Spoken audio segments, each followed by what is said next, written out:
I'm not hearing you on the Okay, here we YouTube go. video. Try. How about now?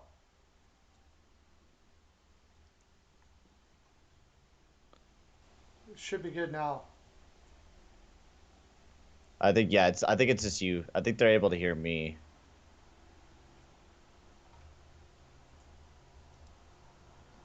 Okay, this way. How about now? There we go. We got her. Okay, good.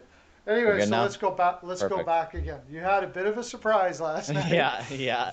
Hockey news reports, or hockey news reports. Hot Take Hockey had a raid on your channel last night during the Oilers game, right? Yeah, he helped me get to 500 subscribers, which was absolutely amazing. I was left speechless on the stream last night. So thank you, everyone who joined in and hit that subscribe button in last night's stream. That was absolutely amazing. Hitting 500 subscribers. Never anything that I ever thought of hitting. But yeah, definitely go check out Hot Take Hockey. He also just hit a big milestone on his channel. He just Oh, hit 30,000 subscribers on his. So he hit a big milestone there as well. Just I think it was yesterday as well. So he was giving a couple people shout outs, and it was massive for me. The amount of people I seen in the chat was amazing. It was it lightened up my day after a horrible game for the Oilers. yeah, yeah. I went over. I always go over and try to go over and watch for a while, and I go on and I'm like, holy crap, you got like 25 people watching. Right on. But yeah, Hot Takes Hockey. If you haven't subscribed to him yet, I'd highly recommend it. I'm pretty sure everybody has, but he's a great channel. He's a great YouTuber and a great person. Mm-hmm. He's fantastic. I've talked to him a little bit before. He's a big fan of John too, the goat. Yep. Uh, yeah, the goat and him are friends. And anyways, yeah, I gotta give him a shout out because he comes on here every once in a while. Actually, he surprises us every once in a while Yeah. and Yeah. comes on here. But so we might as well get right into you guys. If you are you ready for a rant? Yeah, Uh, yeah. God, I've already ranted so much in the stream and in my new OGR. It's painful. It that That Oilers Canadians game was absolutely painful to watch last night. 4-3 for the Canadians. The refs were absolutely terrible. There was I don't know. It was just a list upon list of stuff. Hey Sasha, looking fresh. Thanks, bro. Yeah, but that game was just, painful to watch as a fan, seeing the amount of infractions and the amount of penalties that could have been called. Even McDavid, I give it to McDavid too. McDavid could have got more penalties than what he did as well. I remember near the end of the game where he absolutely just practically jumped on Deneau and was all over him, hooking him.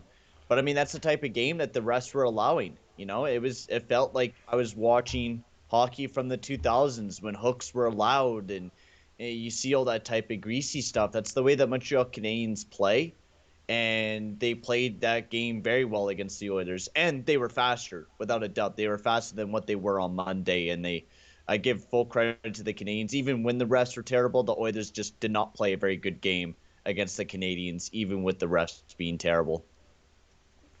yeah, no, they didn't play great. It's the depth. It is like Oh yeah. they give them. I think we got just got to give them another year. They got lots of cap Hmm. space next year. Get some more scores down there in the bottom lines and guys that can grind a bit. Uh, the you know, unfortunately, we had to give what we gave to tourists. But hey, Marcus Hunt, welcome to the live, Hey, everybody. bud.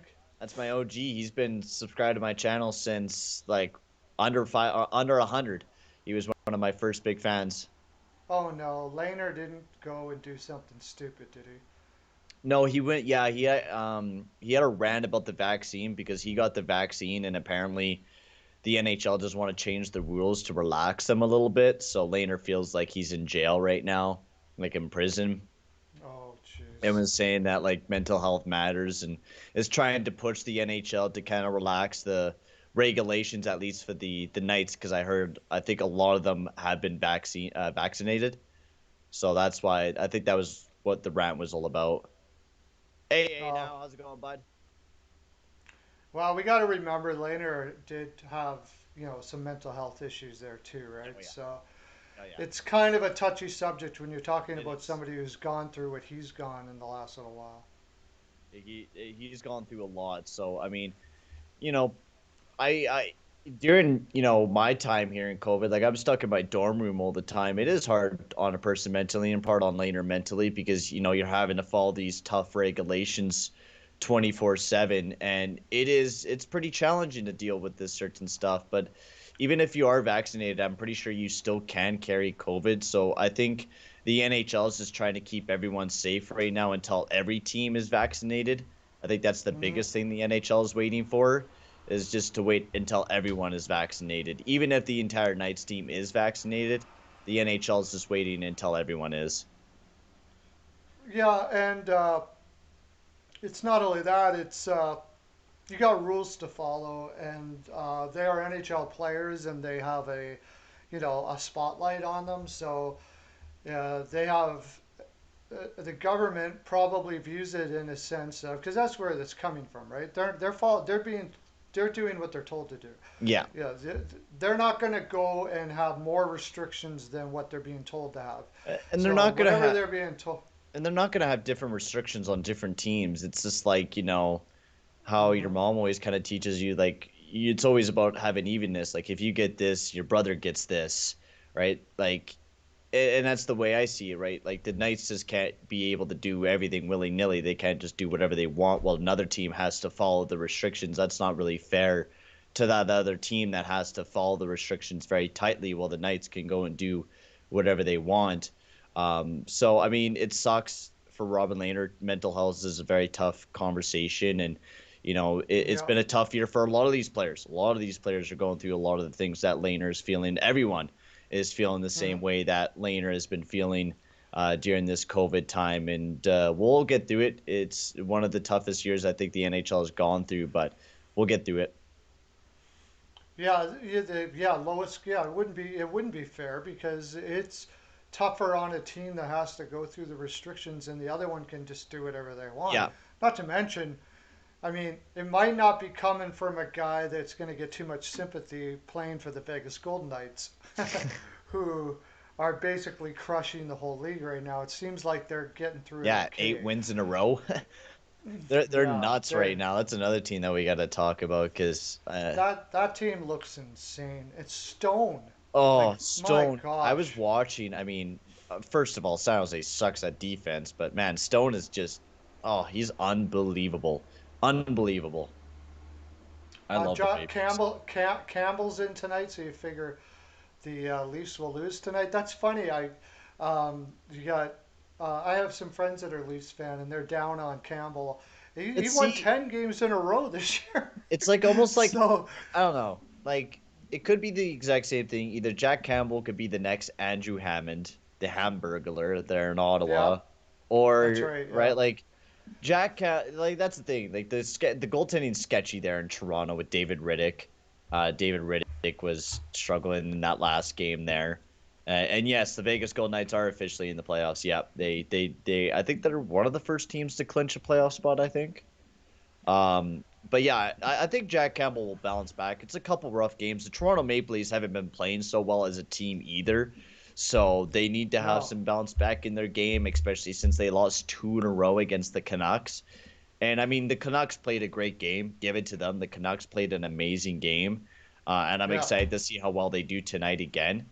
Um, but what happened to the Oilers? The Oilers, oh yeah, the Oilers game. Um, it was really bad refing. The Oilers didn't play very well. I think the only line that was really going was McDavid and Puljujärvi. Um, Draisaitl's been a bit dry lately, honestly. And that's another big thing that we got to get him going before the playoffs because it seems like McDavid's really buzzing right now. He really wants this team to do really well, and you could see that in his face. Yeah. You could see that he really wants this team to win and be competitive and really make a push for that playoffs, but he's right now really having to do it by himself, and you could really see that. Draisaitl has been, I mean, the amount of cross checks I've seen him take from Weber was absolutely embarrassing. How none of those penalties were called, where if Shea Weber were to take both of his hands and then jab him in the back, was an absolute embarrassment to the league to see that these refs were not putting up their hands And I said it a lot in my OGR that I made today that the refs were embarrassing. The way that they called the thing, the way that they set the tone for the game was just Hmm. straight up bad. They need to set the tone. I was a former ref myself. Now I didn't ref no big, NHL games or junior games, but I ref these games where it was practically this goon team in my small little town where they were just fight and take penalties all the time, right? If the tone wasn't set right off the get go. So if you set the tone and say like, okay, this is what I'm going to be calling. I'm going to be calling these tripping penalties. I'm going to be calling that dirty stuff. And if you do anything else, I'll kick you out of the game, Right. right? But I didn't see any of that. These refs were not calling penalties good. There was a penalty on Draisaitl interference that ended up being a power play goal for the Montreal Canadiens and ended up actually being the game-winning goal or near it. And it it wasn't even an interference penalty. Edmondson had the puck, and right after he got rid of it, Draisaitl hit him, and it's not an interference penalty. It, it No, was a it was that was the worst penalty, and that was at the worst oh time of the game too. it was when the Oilers were starting to gain some momentum underneath of them, and then they Yeah. gave a stupid penalty to McDavid as well, where he pushed over Perry, and Perry's just like embellished like he always does. And they didn't call the knee penalty on Perry the last game, but they call that on McDavid is an absolutely embarrassment to the league, and these refs just need to be accountable for it. It was a bad game last night, and I'm not blaming the refs for what happened to the Oilers because what happened to the Oilers was it was their own doing. What they did, Archibald shooting at his own goalie and practically giving it to Toffoli on the power play was Archibald's fault. The goal for Anderson where he dashed to the net, that was Larson's fault, getting flat-footed. A Yeah. lot of these goals were because we played very bad defense, but the refs didn't help us. And they made things worse whenever we were trying to gain momentum back in the game. They definitely did kill the buzz a lot throughout that entire game, and I was not happy with it. It was a bad reffing game, and if I see it in the playoffs, I'm not going to be happy. I am not going to be happy if I see this in the playoffs where the refs screw us over. I'm going to be ticked off. Call the game what it is. If you see a penalty, call a penalty. Don't call Hmm. all of them. Call a decent amount. Yeah. No, it was Montreal was Allen. Yeah, they got Allen from St. Louis last year.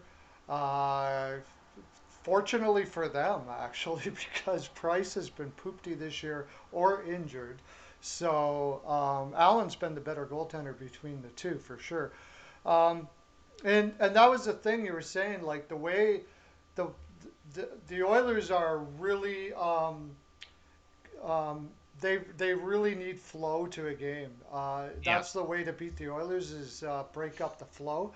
And if you're getting penalties called like that all the time, it certainly does break up the flow, and that's not an advantage to them. I'd say it's more of an advantage to Montreal for the type of game that they play. It's So it just really, practically what they do. They just jump on people, hold people, hook people. They play that old-fashioned type of hockey.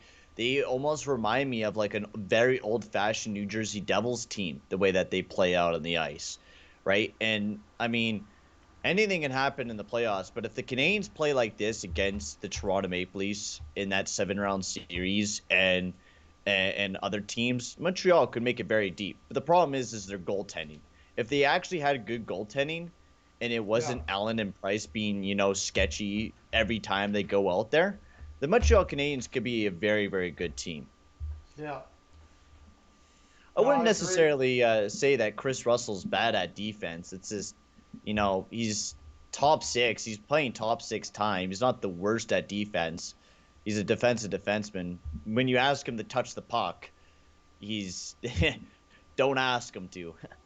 Well, he's not bad for his first. What I find with him, he's not bad at it from with his first pass. Say he's better than Larson. But Yeah. what I find with him is he just plays too defensive. He doesn't. He gives up the puck too much Hmm. in the offensive zone, I think and that's where he screws himself. Is where he just gives away the puck because he does. He gives it away a pretty good amount, and then that's when he kind of gets where his bad defense starts coming from is when he turns over that puck. That's why, like, you look at his analytics, he's actually not that bad defensively. He's a very solid defensive defenseman, especially a top six guy. But once you ask him to play offense, he's not gonna be a good offensive guy. No, no. He's good at stopping pucks, which he has to do a lot because he's in the defensive zone so much. So that's the thing. Blocking pucks, that's what he's good at. Blocking shots. It's fortunate he is good at blocking them because he has to do it a lot. You don't. That's the thing about people with defensemen with high shot blocks stats is you got to be in the defensive zone to do that, and that's Mm-hmm. not a good thing. You know what I mean? Mm-hmm. So Yeah. I'd say there's like there's a guy Nick Jalmerson is a great shot blocker, but his shot block stats aren't high because he doesn't play in the defensive zone. But Yeah. he's fantastic at it when he has to do it. Yeah. But the problem with him is that he has too many block shots. There's too many times he puts himself in a situation, regardless of who he's playing with, where he has to block shots because of the way he plays. That's why I didn't mind when we signed Chris Russell to an extension at 1.25 because it's a perfect range for Chris Russell. Honestly, that's the money that Chris Russell should have been making originally. Chris Russell should have never been making $4 million because, yes, he did have decent analytics back in 17-18, but when you're what I think he signed it when he was 30. Um, when you signed, he was 30. I think they signed him to that 4-year deal or whatever it was. He's a top six guy. They tried to make him play top four time, but he's just not that type of guy, right? When he was with Andre Sekera, he was great because Sekera can move the puck. He was great at it. But then Chris Russell was just kind of stuck. He didn't really have a good defensive partner play alongside of him. When you don't got a guy that, can move that puck for you, it's a Hmm. bad defensive pair. And that's why it didn't make any sense when Tippett kept putting Russell alongside of Larson, which actually the lineups that Tippett finally put together, I didn't complain about for the first ever time throughout this entire season. And Perlo, I've been complaining about Tippett's lineups the entire season. Yeah, They finally put Nuge, Drysdale, and Yamamoto together.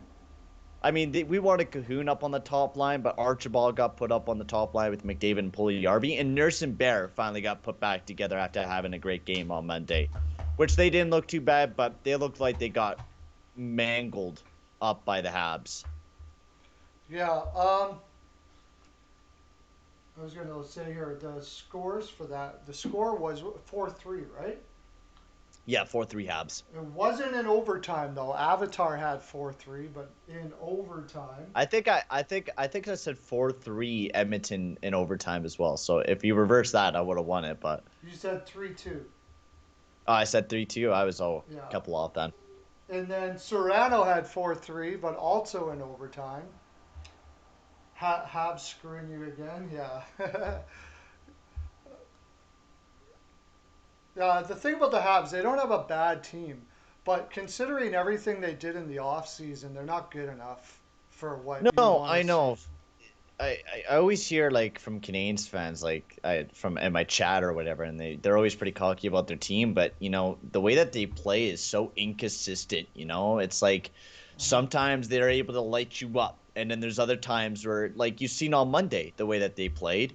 You seen on Monday where they just weren't there. They weren't there offensively, and they did not play their game. But today or yesterday, I meant, they played a great game against the Oilers. They played their speedy game. They just need to find that consistency.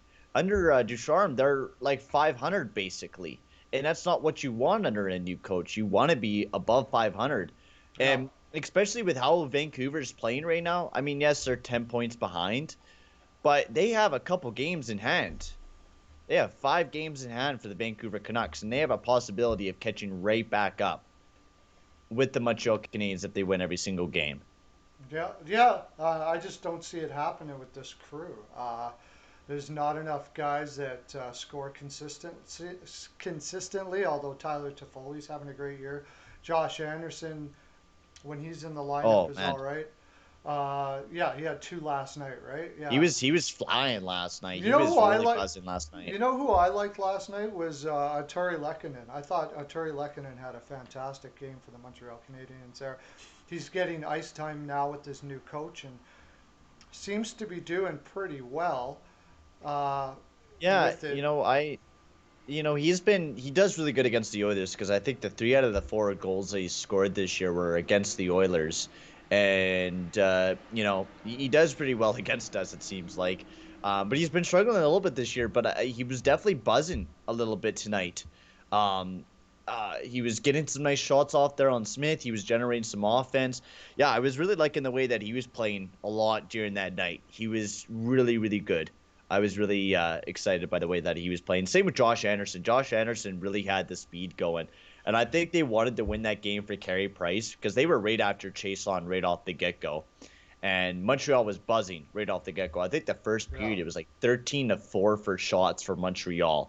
Like they were going out there and they wanted to win this game. And from start to finish, they pulled it away. And also, John, I do agree with you. Tyson Berry is very bad at defense. I agree with you 100% on that one. Yeah. I am definitely not a big Tyson Berry supporter. Uh, any reason why Cahoon only had 5 minutes last night? Did he get injured, or are they just not No, using him all that much? I don't understand what I actually didn't even really look at the ice time for the Oilers very much last night, but I don't know. Cahoon, it's very inconsistent with Tippett and Cahoon. I think it's just because maybe Tippett doesn't like his defensive game.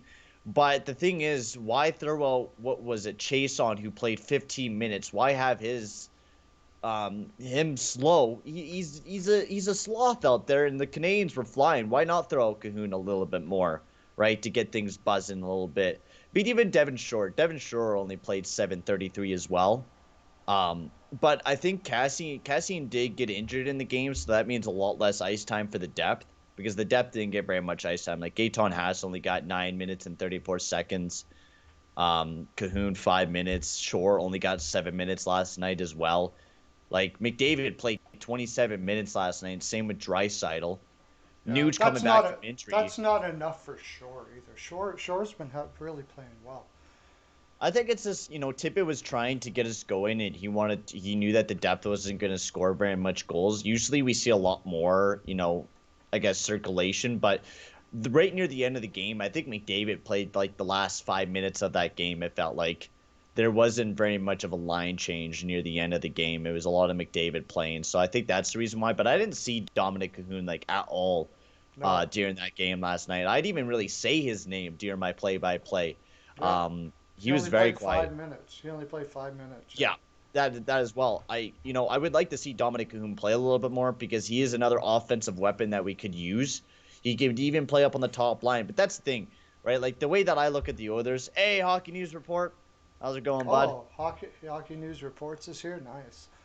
Yeah, yeah, we definitely need like going into next season. Like I don't see this year. Like there's some glimpses of hope with this team where I see like, oh man, this team could play very well. This team has, some punch to it. This team can make some damage in the playoffs. And then there's games like this where I watch and I'm like, the depth is so weak and it's such a lingering issue these past couple years. Like last year, we were above, the Vegas Golden Knights in the division last year. We were better than Vegas for most of the season. We were first place in that division. And, the biggest thing that brought us down was our depth because our depth wasn't able to do very much for us. If we were to have a top six guy right now and a third line centerman, a competent third line centerman, Yeah. we would actually be a good team right now. Hmm. I'm even confident with the defense. You get rid of Tyson Berry, I think this defense could be, it's definitely not the greatest, but it definitely could be better if we got Tyson Berry out of town. Yeah. Yeah. I think next year they'll be better. We better get on to the other games though Yeah, because we have other stuff to talk about as well. But that was probably one of the more interesting games last night. it was. If as much as it was not enjoyable to be an Oilers fan to watch that game and all the flow problems because and I don't you know me I generally don't attack refs at all but that was really bad. So the next game we'll It was go really bad. to we'll start off pretty much with the first game that went for the night. Now I wanted to get the Oilers one in there first. We had the Predators and the Blackhawks, and what the heck? I didn't. I was doing some. I was busy last night. I didn't see what was going on, but I had the Predators, and I'm like, oh, 4-1 in the third. Cool, no problems. We're good. And then, first of all, let me see. We had, what was it, 4-3 Chicago, right? Avatar had I know 4-3. it was 5-4 5 Chicago. 4, 5 4.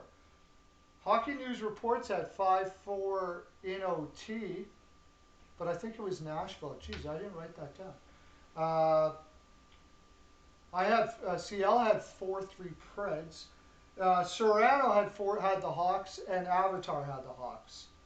And Mercer had 6-5 Wow. Hawks. He's close, man. He's on a freaking roll. That guy. He had the Wow. Hawks 6-5. Yeah. Uh, but this Chicago team just does amazing stuff. Really, they were outplayed all game from what I saw too. Apart from the third period when all of a sudden the puck started going in. I like to see Vinny Hinostroza got a goal, his first goal back in Chicago uniform again. Two Um, points last night as well. And Hagel had three.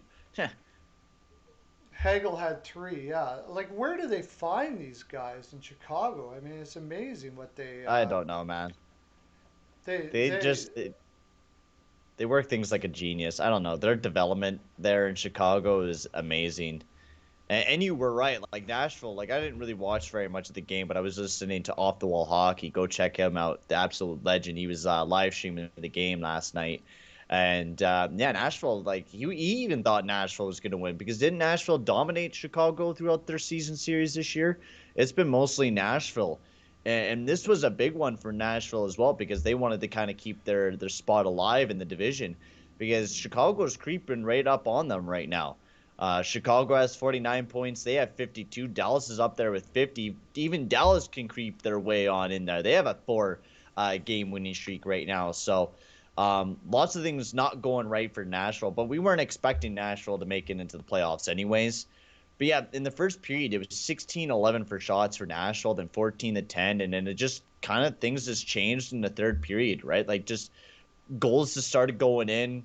Like young players, Wyatt Kulnok got his third, Hinostroza got one, Kubalik, and then Hagel with the game-winning goal. This is a weird turn of events, and Michael Subban was in the in the net for Chicago when they won this game, which is just amazing there for Chicago. well, that's the reason why I had Nashville. And yeah, they won every game this year, Nashville against Chicago. Yeah, you Yeah. figure with Subban being in, Saros has been playing very well. Mm-hmm. I thought maybe if they would have threw Rene in, possibly you could see something like that happening, No, it was but Saros. it was Saros. Uh, Very weird game. I guess you really shouldn't be too surprised. I mean, they do have a couple guys like They got Gudbranson playing 20 minutes right now. You don't really want that. No. Uh, Was and Brandon Hagel in that Panarin trade? I think Hagel was in that Panarin trade, I Was feel. he? Oh Look that no. up. No. No, he was just signed by the Blackhawks. He was an unsigned. Oh no, he was drafted by Buffalo in 2016 and then was left as a free agent. So Chicago picked him up. Had a good year there in the AHL and then played in the Swiss League this year. Now he's getting some full ice time. Now, yeah, 19 points in 43 games for Brandon Hagel this year. He's actually Wow. looking like a very, very solid player, and he's only 22 years old. Yeah. Yeah, and they got like Pius Suter came out of nowhere, Kurashev, who hasn't been putting up points lately, but has been. He came out of nowhere. I didn't know who he was before the season started, No, but me neither. it's these. They knew who they were though. Obviously, they never really had a problem. They got a guy named Kalyanuk, again, playing 17 minutes, and then they picked up Riley Stillman from Florida. He's playing 15 minutes, but I didn't Oh, have that. I was all over the Predators in that game, but they played better. I don't mind so much when I pick a team to win and they played better but they lost. at least you picked a team that was really should have won. Hmm. So it's not so bad, but what a surprising game. We're seeing a lot of that now. I think, like we saw with Pittsburgh with New Jersey up 6-0. Was it New Jersey? Yeah, Yeah, New up Jersey. six, Yep. up 6-0 and came back. Washington's done it a few times. I wonder if it's fatigue, right? Yeah, maybe it is. Like, I mean, these teams are playing a lot of games, and you kind of you get that lead, and you're like, oh, okay, well, now I feel a little bit cocky, like now I feel like I got this lead, I feel like we could just relax a little bit with that big 6-0 lead, and then they just teams march right back in. I mean, I've seen it with the Edmonton Oilers games so far this year, where teams march right back in, and I'm really really excited to see the playoffs. Like, I am starting to get really hyped, especially for the Oilers, where we're only 11 games down in the regular season and then it's playoff time. I'm getting excited. I love seeing playoff hockey, and especially when my team's in the playoffs, and especially when we're already seeing this type of playoff type of hockey right now. Because, I mean, every game that I watch so far right now is physical. It feels like we're getting ready for playoff time because, I mean, like the Central Division, it's a very tight spot for that fourth place. I mean, you're never going to be able to catch up to Tampa, Florida, or Carolina. It's like a three-man fight for that fourth spot in that division. It's going to be a fun couple of next couple days for that Central Division, and it's going to be some fun matchups. If you're watching any of the games, I would recommend watching Chicago, Dallas, or Nashville. They're going to be some fun hockey because they're going to be fighting for their lives to stay in the playoffs. Yeah, I think. Well, the Central Division in general is playing the best hockey this year. Oh, I think so For too. Yeah, Carolina. Especially Carolina. Oh, I love Carolina. Carolina is awesome to watch. It's like the New York Islanders. They're like the New Uh, York Islanders with goal scoring, like Svechnikov, Nietzsche's, Aho, uh, all of those guys. On paper, they're a better team. It's just, can the goaltending hold up? That's really all it is with Carolina. We've been talking about that all year. So, well, um, Nedeljkovic has been putting up some great numbers this year, and I think they're going to rely yeah, on him a lot once it comes to the playoffs. yeah, that's what I mean by hold up. Though he's pretty young. Yeah, that's the thing. Might be able to do it. We'll see. But I mean, it's not like it hasn't been done before. But it's just not something that I want to put all my marbles in that one bag and Yeah. think that I'm going to go with a rookie in the playoffs. That's that's the thing. But they have, and they're going to, and that's it. They obviously don't want to spend a lot of money on goaltending, and that's sort of the trend now in the NHL. And there's good reason to look at that and think it's a good idea with Price and Bobrovsky and now even Markstrom in Calgary has not had a stellar year after getting 6 year, $6 million contract. So It's goalie voodoo, man. It's a real thing, and you've seen it with Benetton. It's better to develop. I mean, it's hard to develop your own goalies as well because they're so unpredictable as well, right? Nedeljkovic, I mean, you take a look at that guy. He was inconsistent in the AHL, was not looking good, and then jumped right into the NHL, and he's looking like a superstar.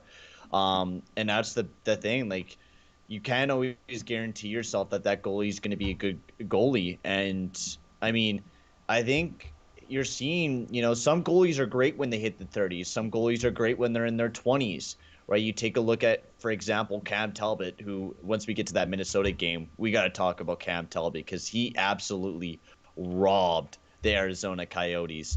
That yeah, game was stellar from Cam Talbot, but he played very we're well. All right. oh yeah, like almost 40 saves almost. But the goaltending is, it's inconsistent. You got to kind of get lucky with it. And that's the thing with building a team in the NHL and just overall hockey. It's very hard to because some players like DeBrincat is a perfect example. You never knew this kid was going to bring out what he brought to the Chicago Blackhawks, but he did, right? You never knew that Bennington was going to do the stuff that he did when they made that big run there for St. Louis.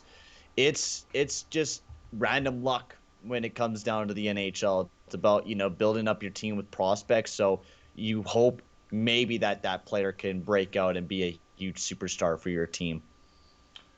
You brought it up, so we'll go to it now.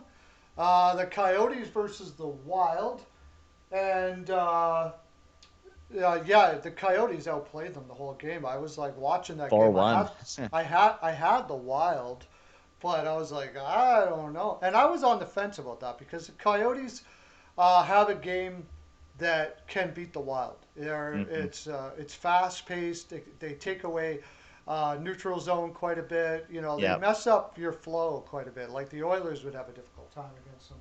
But we had everybody had the Wild. CL, woo! Let's get some hype in the chat. CL nailed a 5 pointer, the first 5 pointer of the game. He had Oh, the did he? Wild 4-1. Woo! Yeah, yes, he did. Who came? Every, Nobody really else came close. He nailed it, just nailed it. I had 3-0, but yeah, that's the thing about having with the that Wild game though. It's the thing about having skill like the Wild do. You can have not your best game, but I mean that goal by Kaprizov around the net when did you see it? Which one? Kaprizov's Oh, goal.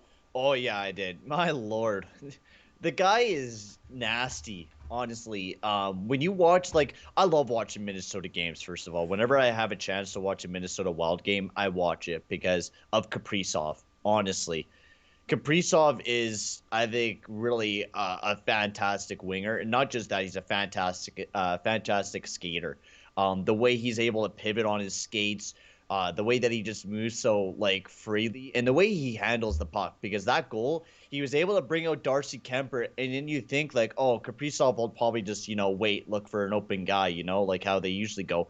But Kaprizov waits behind the net and then sees an open opportunity and just tucks it right to the back of the net. It Mm. was nuts. I could not believe how Kaprizov scored that goal. It absolutely blew my mind. Yeah, he well to have the wherewithal to lose kind of first of all the deke and then kind of lose the puck and without even a thought. He wrapped around. He did that wraparound so fast. Oh, He reminded me of the only guy I ever saw do wraparounds like that besides probably McDavid, of course, but was Pavel Bure. You know, he reminded me of Pavel Bure back in the almost day. reminds me of a Bier as well, Daniel Bier. Daniel Briere, yeah. That was so fast. It was crazy. Like the defenseman didn't react well, and neither did Kemper. But I'm not even really like you don't even. You didn't even really expect it though. Like the No, defense was watching Kaprizov, and then a split second later, it's in the back of the net. Like that's how quick that goal happened. Kaprizov went right in the back, was getting ready, kind of stick handled a little bit, and then a split second later, he's in the back of the net, and the defense is just moving his stick. It yeah. was an amazing goal, It's and like, I'm loving yeah. Kaprizov this year. I don't know who the defenseman was there. He was like, okay, what is he gonna? And before he could even get in his Yeah. mind, what's he gonna do? It's in the nets. Like, it was so. He's crazy. He was compared to Panarin when he came over. They were trying to get him over for a long time, but he was making some money in the KHL there, probably taking care of his family. Don't blame him. Uh, but when he came over, Also, he the was getting. defenseman was Ekman Larson, who was protecting the net. Was it? Yeah. Yeah, it was Ekman Uh, Larson. Yeah, and that's a pretty darn good defenseman to make look like he was a rookie, pretty much. And then, of course, and Kemper's one of the best goaltenders in the league. So, Pulled him right out of his crease. but he's compared to Panarin, and Panarin's more of a guy who gets into the right spots and has that killer shot, especially to the shorthand top. Like he freaking is awesome that way. But I don't see Panarin really in the same light as far as moves and speed like he has. Like I I'd say he has more moves and speed than Panarin does. His hands, Kaprizov's hands are insane. Like honestly, I don't think very many people can compare to what Kaprizov is. I'm really excited to see who wins this Calder. I know like a lot of people are guaranteeing Kaprizov, but we got to start talking about Jason Robertson here, man. Like I Yeah, know a lot of people are not giving this respect to Jason Robertson. Everyone's saying Kaprizov will win the Calder, but if you really look at it, Robertson's younger, and he's doing actually scoring more points and more points per game than what Kaprizov is. I think Robertson in 40 games he has 35 points. Kaprizov in I think 45 game he has 38 points. That is insane. yeah. Robertson, the way that he's been playing this year. And I think honestly, you could give Jason Robertson because he's playing top line ice time for the Dallas Stars and keeping that team alive as well. And same with Kaprizov. Kaprizov's made this Minnesota Wild team look like they're a new team.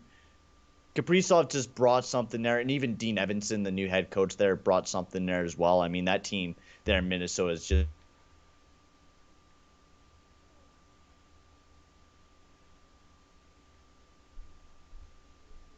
Oh, lost you.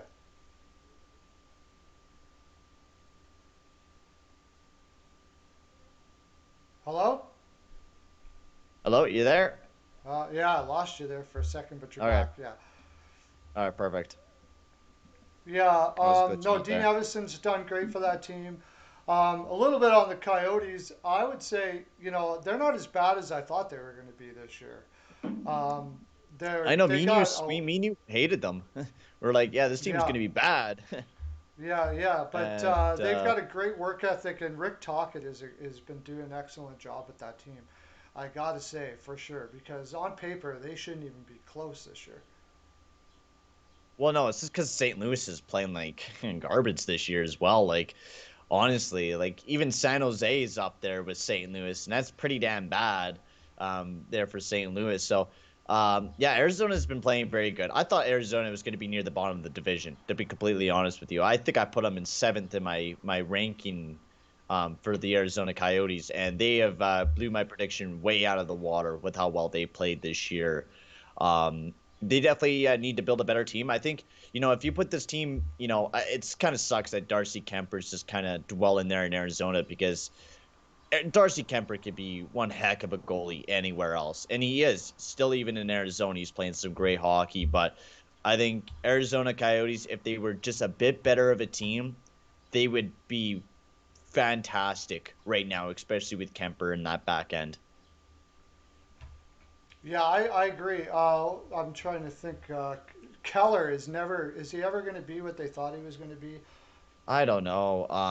They signed him to that huge deal, which this year, I mean, he has 32 points in 47 games, but better than what he was, I think, last year, where he had only 44 points in 70 games. So I guess you are seeing a bit of an increase in his game, but I think you got to get him some better wingers because he is a very offensive guy, and Arizona hasn't been, a very offensive team the past couple years.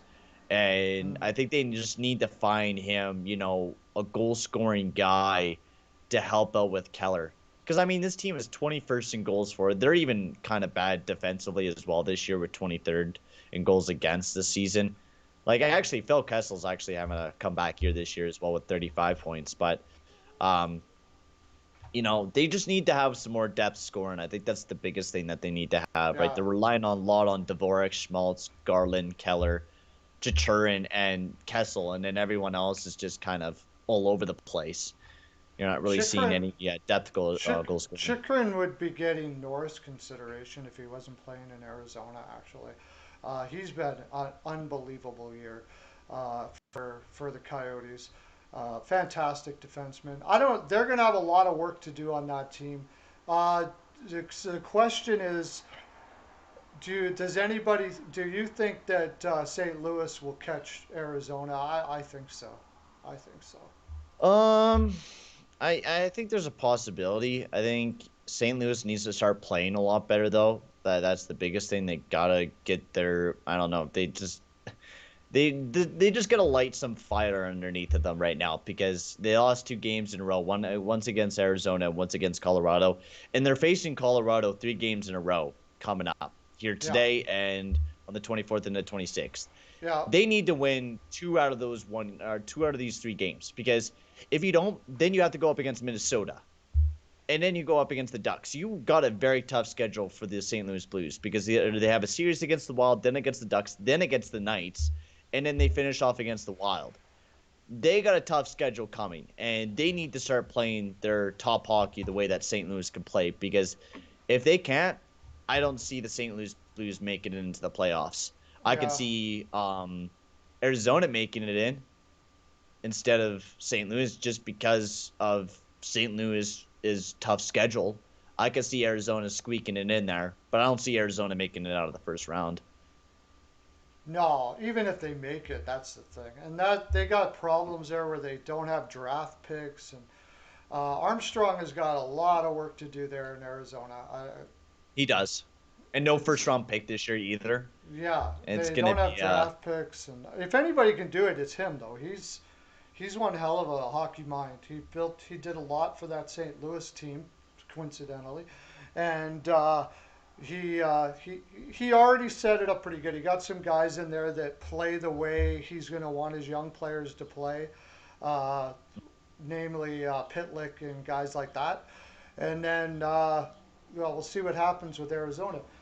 Well, I guess we got one more game to talk about. We might as well go to it now. perfect. The Vegas Golden Knights and the Sharks. Well, by the way, Zach Parise only had 9 minutes of ice time last night. I mean, he's off and on. I think he's playing near the bottom of the lineup as well. But I Yeah, mean, it's kind of funny how that free agency is always screwed over Minnesota Wild, and those two signings really just I don't know made them more mediocre. If they were to just rebuild and take their time with the team, they would have actually probably had a really competent team now, even though they do have a really good team nowadays, but they would have been having a better team quicker if they were just able to draft and develop, which they have. They got Eriksson Ek and Greenway. They would have had a lot more better players and not so many bad contracts like Parise and Ryan Suter, who are locked up for years upon years. yeah, it's kind of an anchor on them. At least Suter's still playing all right, but Yeah, uh, Ryan Suter's so great, but not so much Parise. no. Next year, Jalmerson, Goligoski, and Demir's come off the book, so it'll be interesting to see what Armstrong does with that spare cap space to rebuild that defense. Well, the thing is, they're gonna have to save a lot of salary cap because I was hearing I know they wanted to clear more cap space. So probably once they clear those guys off, they're probably gonna go for some cheap options.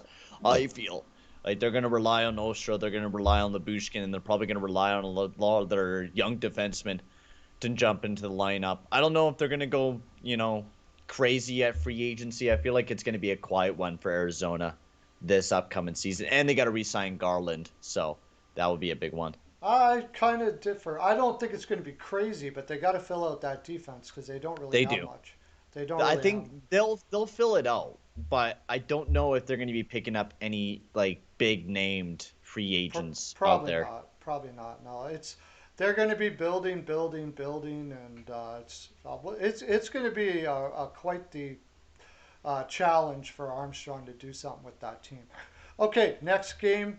Not Onto much. a I left it onto a last because we're just going to basically gloat about the Golden Knights pretty much. 8 games in a row and say that Vegas or San Jose Sharks have a fun rebuild, guys. You guys are going to be in rough time. I don't know what Brent Burns is doing because he can't play defense. I was watching some of the highlights and this Stone's first goal on the power play there. Burns, it was such a weird play. Burns was like right in the middle and was like protecting the guy. I think who was handling the puck. Pacioretty. Pacioretty had to handle the puck, and Burns was just kind of standing there. Well, Mark Stone was parked right in front of the net. No one was touching him. And Pacioretty made a beautiful pass, and Stone just tucked it right on in on corner. I mean, the way that Mark Stone plays, and just the way that Vegas Golden Knights play. Also, the pickup of Matthias Janmark has been amazing for the Vegas Golden Knights. 2 points in this game. He got his first goal as a Vegas Golden Knight. He's going to be a great depth pickup for that Mm, team moving yeah, forward. Great underrated move for the Vegas Golden Knights.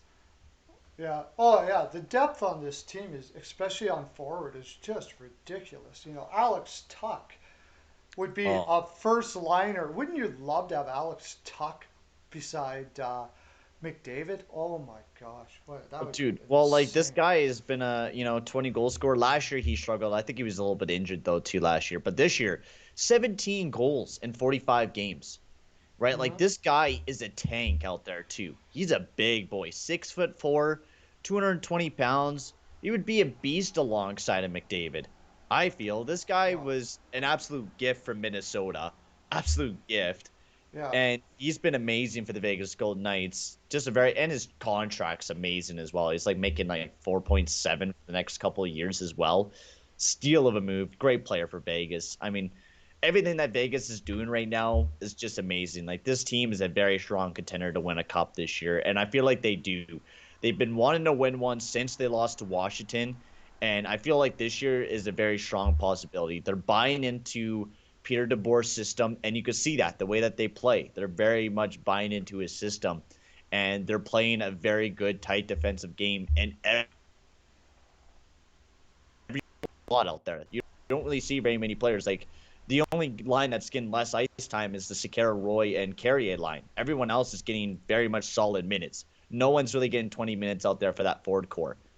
Everyone's it's being transferable with everyone. And Marchessault had 4 points last night. I mean, if Marshall gets himself going, especially for that playoff run for this team, I think Vegas can be absolutely unstoppable. Yeah, yeah, they just don't stop. Like Vegas doesn't seem to even have a bad period very often, and when they do, they just happen to keep on going. Hey, Rickett, how you doing, buddy? Thanks for coming in. It is a tough card today. I was very busy today, so I haven't been able to send you anything, but uh, yeah, it Colorado Vegas may be the series for the ages. I Uh, think so too. It's gonna like be a fun one. that'll be insane, I think. Mm-hmm. Oh, okay. Oh well, we got 5 more minutes before we're going to go to break. Where we'll come back and do more picks. We also have to say who. What was the score again? 5-2, wasn't it? Yeah, 5-2 Vegas. Jacket, Jacket nails the 5 points. Woo! Woo! Yeah, you had 5-3. I had 5-1. So close. I just Um, missed out. I liked the 5-2 yesterday. I remember that too, and I was like, I don't want to take the same thing as Jacket, so I took 5-1. But did anybody? A few Hockey News Reports was the only one that took the Sharks. That was his hot take. I just didn't. I didn't see that happening No. at all. No way about. No way. Especially since they clinched the playoffs last night, right? Yeah, they did. They did clinch the playoffs last night. Deserving for Vegas. I mean, they've been absolutely red hot out of the light, and been doing some great stuff there as well. Um, I mean, sounds like you look over the like the highlights of that game, and you can just see. I mean, San Jose's defense is just so atrocious. Like if they were to actually, build a decent defensive core there and didn't have Burns and didn't have Vlasic, they would be actually able to do some stuff. But since they're locked up with Vlasic, Carlson, and Burns, they've screwed themselves. Yeah. No, they definitely have. It's I don't, we've talked about it lots on here before. I can't see what they're going to be able to do with that roster at all. I've kind of gone over it in my head. I mean, the only thing I can think of is you gotta you got two options really. You stay with what you got. Every time you get cap space, you add, right? Hmm.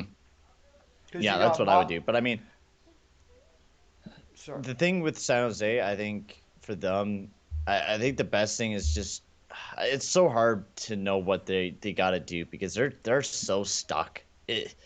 Like you got Couture, Kane locked up. A lot of those guys are on no trade clause. Carlson, Burns, and Vlasic, like Vlasic and Carlson are stuck on no movement clauses, and those contracts are until like 2027. It's going to be a tough time there in San Jose. Yeah, yeah. Yeah, Vlasic. Oh my gosh, that contract is brutal. So bad. And then you also got the problem that Jones isn't good enough. Hmm. So how long is he tied up for now? I think he's tied up there. Oh, next 4 years. After this year, it's 3 years. So Nobody's taken that contract. nope. Uh, It's not looking good there in San Jose. Like especially Couture's contract, that's locked up I think until 2028. Same with Carlson. So it's going to be a rough time there. They're going to be building with a lot of older players. Same with like Couture's 32 and he's locked up until 2028. He's going to be 40 by time his contract ends. Same with Carlson. Carlson will be almost near 40 once his contract ends. Same with Burns and Vlasic. Like I don't know what they were thinking with signing all these contracts uh, to these players, locking them up for so long, especially since they were so old. It was not a good idea. yeah, I don't know what they were thinking either. I know that in the case of Carlson, once they signed Carlson, and apparently that was an ownership thing, he really had no. Probably. I don't think Wilson had much of a choice than try to build the best team that they could with what they got and just cross your fingers. And well, it didn't work. Did I hear Tuck's second period interview? No, I didn't. Who owns at least 75 billion? I don't know what White Jewel was asking there, but I didn't see that interview. What was that interview about? Did you hear that interview? No, I did not. Also, quickly, I'm just gonna give a quick shout out to Sports Fanatic News. He's live right now doing the Reds versus Diamondbacks game. If you're a big fan Oh, of baseball, he's doing a little bit cool. of live play-by-play right now, for the game. So if you want to go and rate him, guys, there's his channel link. He's a part of the Steel Flyers network, and go hype him up in the chat. Yeah, smart dude. He's freaking. Oh man, it's Uh, talented in everything. yeah, the Baseball, hockey, everything. yeah, he's one of the best all sports guys I've ever come across, especially for his age. He's just amazing. Even not for his age, I don't care who you are. He knows a lot about all sports, and he's fun to listen to too. Hmm. Okay, well, we're going to go off to our little break here. The word from our sponsor, and then we'll come back and we'll be doing picks. Woo! Yeah. Okay. See you in about 3 to 4, guys. Be right back.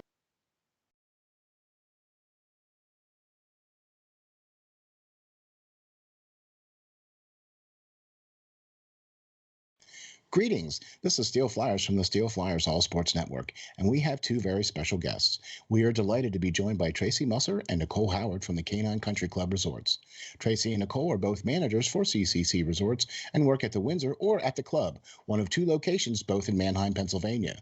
Congratulations on your 30th year anniversary of being in business. Let me start off by saying this. Steel Flyer stands behind this company 100%. Taking care of Steel Flyer's furry friend for the last 2 years now, and they are a one-stop shop for everything your furry friend needs. In fact, let's find out what our friends at CCC Resorts offer. Nicole, how are you today? Good. How are you? Doing great, thank you. What are some of the great boarding services that you guys offer, and what do we have to do in order to get our furry friends taken care of when we are unable to travel with them? Well, we like to bring everybody in for a tour first. That way they can see the behind the scenes, they can see where they stay, they can see where they play, and then we explain all of the fun things that we can add on to their reservation, whether it be one of our packages, either a nature walk, a ball time, or even a cuddle time. Oh, wow, that sounds great. Boy, it sure sounds like a resort to me. So how are you today, Tracy? I'm doing well, thank you. Tracy, tell me, is it true that you guys have both an indoor and an outdoor pool at the Windsor location? It is true. We've got one of each, so we're able to offer year-round swimming. The indoor pool is a great option for dogs who are swimming for therapy or rehab. It's got that sloped entry so they can wade into the water. Our outdoor pool is a little bit larger, and it's 4 foot deep the whole way across. And both of them are saltwater pools, so it's really easy on the dog's skin and coat. Wow, that's very awesome. So then during the summer months, you have a much deeper pool outside and then a sloped entry shallow pool indoors for the dogs. Tracy, tell the folks how we can get some pool time.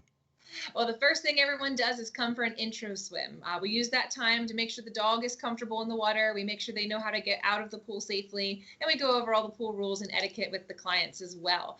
After that, they're able to schedule private appointments where they have the pool to themselves, or they can invite friends and have a whole group swim going on. So after a dip in the pool, then it would have to be off to the groomers, right? I mean, our furry friends cannot go out looking their best. Nicole, what are some of the great services your top notch groomers provide? Our groomers, they specialize in full service grooms. We can do the basics, whether it be just a bath and a brush out or a blowout. Or for the extra pampered pooches, we can do nail dremels, we can do deodorizing soaks, and also facials. Wow, man, that sounds like a resort if you ask me. Tracy, I know one of the main programs here at CCC Resorts is the WAGS program. The Steel Flyers dog is enrolled in this program. So why don't you tell the folks what is involved in this and how they can get enrolled? Yeah, the WAGS program is our primary daycare option at the Windsor. It's designed to be a structured program for people who are looking for a set routine for their dog. They all come on the same days each week, which allows them to have set friends, and we know exactly what's going on with each group. So we do a little bit more activities and we build more into their daily routine there. But we've got other daycare options as well for the people looking for a little less commitment. We do an hourly care where you can drop them off and just pay by the hour. We also do a day stay option, which is great for the dogs that prefer human friends instead of making friends with other dogs. And then we have a traditional daycare option as well if you're looking for the occasional outing for your dog. Wow, there you have it. A full service groomer, a daycare program, and an indoor and outdoor pool. What more could you ask for? Sure seems like CCC Resorts has everything covered. Remember, DOG, depend on God.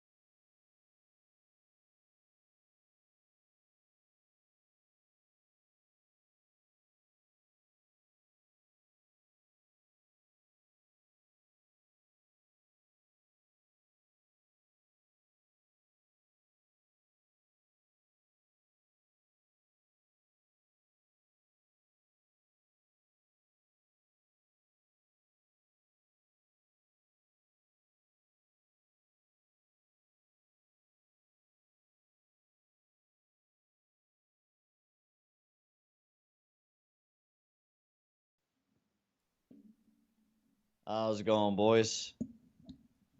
Hey everybody, sorry about that. That was fast. That was super fast.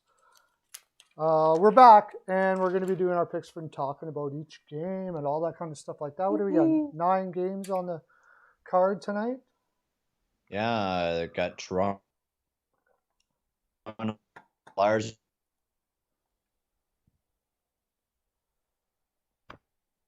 He said we're not putting up with any shit from anyone. That's what. How come they won't let me show that? Okay. Oh shoot. 5. Okay. What's up?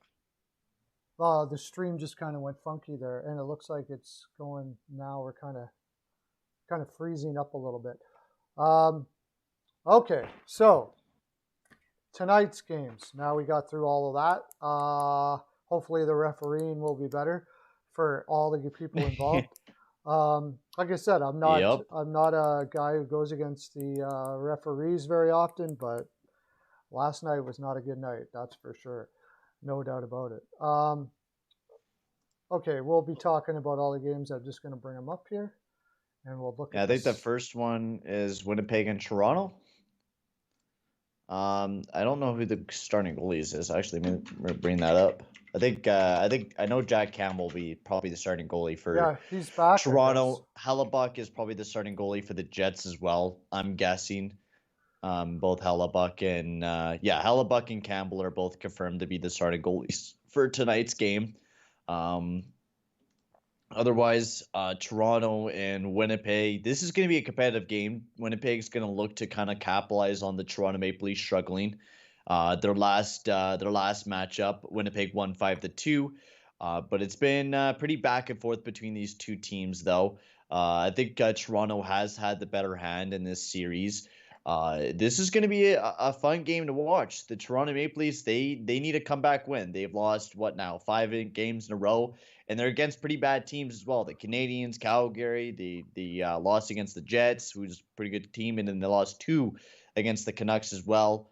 While on the other hand, Jets, they've been pretty damn good. They lost their last game against the Oilers, which they got demolished. So they're thinking from this break that they should have a pretty good game tonight, I feel, for the Winnipeg Jets. I feel like they're going to bounce back and they're going to capitalize on Toronto struggling. They need this win as well. If they get another win here tonight, they're going to get closer to the Toronto Maple Leafs for the first in the division. So I am going to say I'm going to take the Jets on this one, and I'm going to go 4-2 Jets. That's what I'm going to go with. Hey, Marcus Hunt, welcome to the live. Hey, Marcus. I didn't get your text. I wasn't paying attention. I'll take a look at it in a second here. So, for any of you that are new, what we're doing is we're just going through all the games. We're going to talk about where they are in the playoffs and all of that sort of thing like that. And then we're going to say everybody's going to give who they think is going to win and what the score is. And you're doing so, you get points, lots of points. Yep, lots of points. So we'll update the standings every once in a while so you can see who's winning and stuff like that. So Payton, you're saying 4-2 Jets? Yeah, 4-2 Jets. Yep. That's who I'm going with. I think, honestly, Toronto's been struggling in the past little bit. They haven't been able to get that power play going. The special teams, honestly, has been a big struggle for Toronto. I think Nick Foligno, he's making his debut tonight, isn't he? I think Nick Foligno will be in the lineup tonight because I did see him doing an interview. That's pretty. I didn't know that. Let me look up the injuries the one that I go on is NBC. Yeah, Nick Foligno set to make his debut tonight, alongside Matthews and Marner. That is interesting. Jeez. Okay, well, I'm still gonna go with the Jets. Okay. I'm sticking with my choice. Jackets going 3-2 Leafs. Having a Foligno in the lineup is pretty huge. He's going to be big for them. It's exactly what they needed, I think. If you watch the Leafs play, that energy, and he brings a lot of defense. And he brings a really good defensive game. He's a good defensive game, absolutely. 5-4 Jets for. He says 5-3 Jets for Marcus. Yeah, I got him already. He changed his answer. Okay, 5-6 John. He changed his answer. Oh yeah, 5-3. 5-3. Okay. 38-29 for the Leafs for shots. 0-for-2 on the power play. Yeah, I feel like the Leafs are not going to do very good on their power play. They've been struggling. I don't know if Nick Foligno will fix that up for their power play. But they got to get something going on that power play because the games against the Vancouver Canucks, they weren't able to generate anything on the power play in that last game. So they definitely got to start buzzing. Oh my Lord, the weather's changing so much here in Calgary. I'm seeing like snow and then it's like sunny and then snow and I see a huge blizzard. I'm like, oh Lord. Yeah. And then it stops. It's weird weather right now. Here in Edmonton as well. It's been just crazy today and cold and windy and it is. It was like 35 kilometers an hour last night. It was nuts for the wind. But yeah, I think Toronto will be competitive in this game. 4-3 Leafs for Hockey News Report. But I think the Jets with Hellebuck in the net. I think he'll rob the game for the Jets tonight. Yeah, that's the thing. Hellebuck in net. I'm really on the fence about this game, but I haven't liked the way the Leafs have been playing. This is a huge game for the Jets. I'm sure they want to catch that number one spot. I'm pretty sure everyone does. I mean, you have a chance Montreal's inconsistent at sometimes, so I don't think it'd be an easy opponent. But if maybe Vancouver drops in there or if Calgary makes it in there, then you might be wanting to get into that first place spot to be going up against one of those two teams. Yeah, I'd want to be playing Montreal right now. That's for sure. It's hard to even pick an over under here. I'm gonna say Hellebuck goes 4. Did somebody do 4-2? Yeah, they did already. I went 4-2. 4-3. Campbell. Does Campbell have a good game? That's the question here. That's the biggest question as well. Campbell have? I'm going to say 5-2 Jets. What the heck? 5-2 Jets. I just can't trust Campbell. I can't take the Leafs right now until I see Campbell stopping pucks at a decent pace again. Mm-hmm. He did well. Did you get Bills 4-3 Jets in overtime? No. Bill T 4-3 Jets.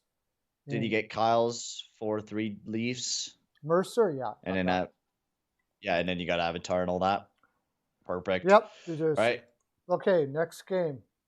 Yup. Oh, this is game, a weird game. Ooh, a weird game. Flyers Fly- versus the Rangers. Ooh. There's something tells me that, okay, how are they going to respond to that drubbing, 6-0 drubbing to, who was that again? That was Islanders, right? I think so. For the Flyers? Yeah. No, for the Rangers. The Rangers For the lost. Rangers? Yeah, they lost to the Islanders big time. What was the final score on there? I am just about to check now. They I got can't they got destroyed. 6-1 against the Islanders. 6-1. Yeah. It was 6-1. They did have a 4-game winning streak though going into that one. Yeah, they did. And the Flyers are the Flyers. I mean, what the Flyers have been doing lately is playing a trap system all of a sudden. It hasn't been doing very good though. They're still losing a lot of games. They lost 1-0 against the Islanders, 6-3 against the Capitals. Their last win was on the 15th against the Penguins in shootout. So their last regulation win was on the 10th against the Bruins. And the Flyers against the Rangers, they won the last game, but we all remember the beatings that the Rangers have given them. 8-3 on the 25th of March, and then 9-0 as well. So the Rangers have added some beatings into the Flyers, and the Flyers have not been able to find that goal scoring. Elliott is in the net for the Flyers, and Shesterkin is in the net for the Rangers. And I feel like this is going to be a beatdown from the Rangers. Yeah, do you? I feel like this one's going to be. I'm going to go 7-1 Rangers. That's what I'm going to go with. I'm going with the big one. Wow. 7-1 Rangers. 7-1 Rangers. I just don't have the confidence in Philly right now. They have not been playing very well. They're definitely not making it into the playoffs. No. I can say that right now very solidly sure. that they're like 10 games away from ending up the season, and they're 11 points back of the Boston Bruins right now, who have a game in hand there in Boston. So it's not looking very good there for the Rangers. But Avatar does the same thing for 1 Rangers. Or not the same thing. Philly goes, Jacket goes 4-3 Philly. Yeah, I got 5-4 overtime for the Rangers. Yeah, 6-1 for Reichel. 6-1 Philadelphia. Wow. He's going with Philly. That seems 4-2 for Bill. For the Rangers. 5-4 Rangers in OT for Hockey News Reports. Bill T. I got 4-2 for Bill T. There's more of you guys out there. Where are you? Hey there, Lauren. We're picking the Philly Rangers game right now. No. Maybe you want to put your scores down there in the chat below. Yeah, I think Philly's actually played better lately, but it's tough. Rangers have been red hot too, though, and they're looking to get in that playoff spot right now. They're only a couple points back of the Boston Bruins right now, and if they get another big win here tonight, that gets them even closer to the Boston Bruins. They just got to hope that the Sabres beat the Bruins somehow. 5-3 Jets CL. Yeah, I did get yours, Hockey News Reports. CL, did you put? Oh yeah, 4-3 Philly. I knew it'd be Philly. He always puts Philly. CL 4-3 Flyers. What somebody said they should fire the GM. Wouldn't that be something? They just hired him like Chuck Fletcher. I agree. They should fire. They should fire the GM. That was a really bad offseason. That they should fire the GM just for Cooper's 80s. Welcome to the live. New. You seem like a new guy. Come on in. We're doing picks for the games. We're doing Flyers versus the Rangers right now. Just tell us what the score is going to be and who you think is going to win. Compton drive-by. Whoa. Yeah. But just for Gustafsson signing alone. Wait, Oh yeah, that Gustin signing alone was horrible. Waiting for the Jets pick. We already did it. If you want to just put your Jets pick down below, we could write it up for you. I picked 4-2 for Jets. I got That's the one I I did. got I got 5-2 for Jets, Compton. That's what I got. But you want to put yours in? Go ahead. But yeah, you know what? That offseason alone for the Philadelphia Flyers really did screw themselves. Like they didn't upgrade in anything. They just relied on the youth to develop, and it didn't happen. You know, the depth, the development there in Philly just kind of halted. It felt like Hart didn't develop the way that they thought he was going to. The defense was just atrocious this season. It was just not a good development season for Philly there. No.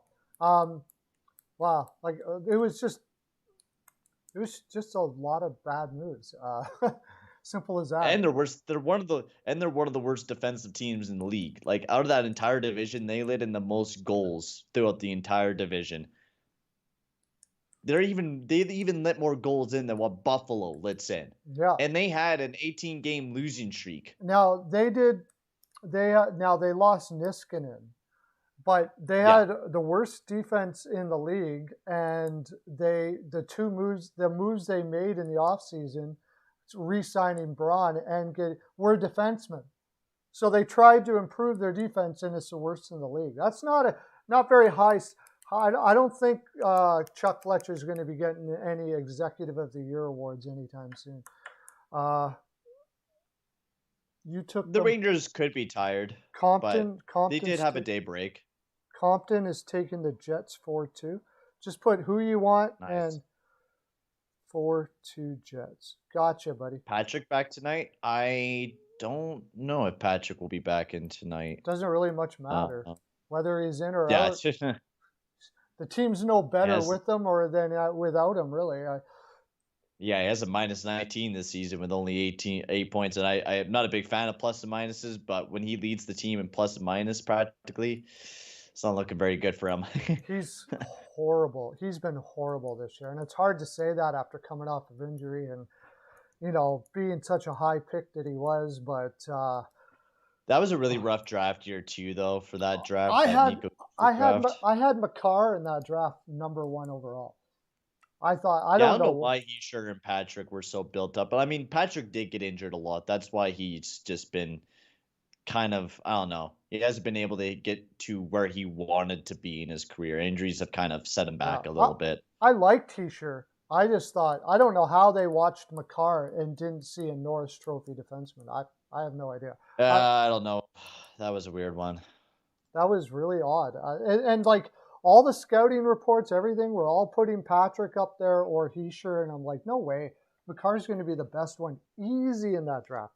I don't know what he was doing that made them think otherwise. I'd like to know, but it was weird. Okay. Okay, now we got the one that I find tough to actually cap this one. I think it's just a gut feeling. Bruins versus the Sabres. You got the kid in. That's the thing. Swayman and Tokarski. Tokarski, yeah. Swayman has been rocking. Tokarski's been good. If there was a spot for the Sabres to do something against the Bruins, this would be the spot without Rask in net. As much as Swayman has done well, it's possible. And there's a vengeance factor here for the Sabres. They want to win one in this series with Hull being over there now, right? They have played a heck of a lot better. The Bruins in this spot could maybe kind of overlook them a little bit or think they got this or something like that. But I wouldn't be putting anything huge on the Sabres to win this or anything like that. That's for sure. No. I think they'll just keep it close is what I think. Yeah, the Sabres have been winning and losing in the past little bit. They've been staying mostly 500 this month. This is a tough one to pick. Swayman in the net for the Boston Bruins, Tokarski in the net for the Sabres, who Swayman's been very good in his 4 games that he's played so far. .938 save percentage, a shutout. He's been amazing. I feel like the Boston Bruins are going to win this one because they've been pretty hot. They know that if they lose this game, they know that the Rangers are going to slowly creep their way back in, and they can't let that happen. They got to keep getting these wins right now because for the Bruins, I mean, you definitely going to be facing. I mean, they're gifted a very nice way to end off the season. My lord, Sabres, they're facing up against 5 times. They got 4 more games against the Sabres and then the Devils as well. That's a very nice, pleasing schedule for the Bruins. Um, but they definitely need to pull away with another big victory, and I think they will. I think it'll definitely be a close one. I think it's going to be 3-1 for the Bruins. That's what I'm going to be going with for the Boston Bruins this game. Okay, 3-1 for the Bruins. Okay, hot H&R, of course, takes the Sabres with the old hot take. This is hot take. You said Bruins 3-1. Yeah. Let me get this. I'm not feeling so hot with the Sabres. I don't feel like they're going to do it.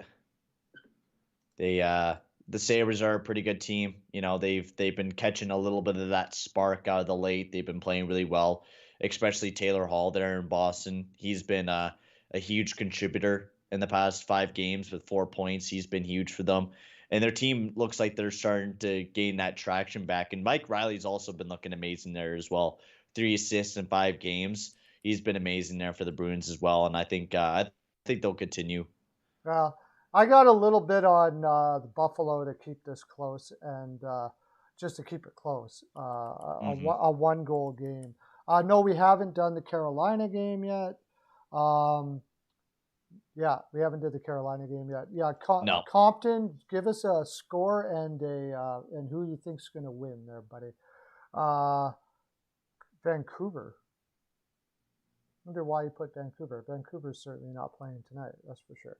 Oh, yeah, they are. Are they? They are playing against Ottawa. Yeah, they're playing against Ottawa tonight. Okay, that's why I put that there. Okay, I'm going to go. See how it goes 4-1 Boston. 3-2 Bruins for me. CL goes 4-1 Boston. Yeah. I'm going to go 3-2 Bruins. I like the way Tokarski's been playing, too. He's been playing very well. He has been. I've been enjoying his play. And kudos for him because he's had a long road. Well, he was in Montreal. He had a really bad playoffs that 1 year. Oh, my gosh. It was terrible. And then he struggled to get back in the league again. He went Europe. He's been all over the AHL. I think he even spent some time in the ECHL, actually. Yeah, he's been all over the place. His Compton drive. Compton? Yeah. He was actually born and raised in Humboldt, Saskatchewan. Yeah. He started. He was drafted there by Tampa Bay. Went over to Montreal. Played a little bit of playoff action there, and then went to Anaheim. Went up and down in the AHL. Was in New York. Played for the Charlotte Checkers. Was down there in Wilkes-Barre last year. Was in the Rochester Americans this year, and I played a little bit of Buffalo. He wasn't even in Europe. He's just been bouncing up and down between AHL and NHL, just going up and down. Like, he plays great in the AHL. He puts up some great numbers in the AHL. Yeah. It's just he's never able to keep stay in the NHL. Van Hook is in the house. Problem. Yeah, he's a smaller goaltender, and he relies too much on his reflexes that are very, very good.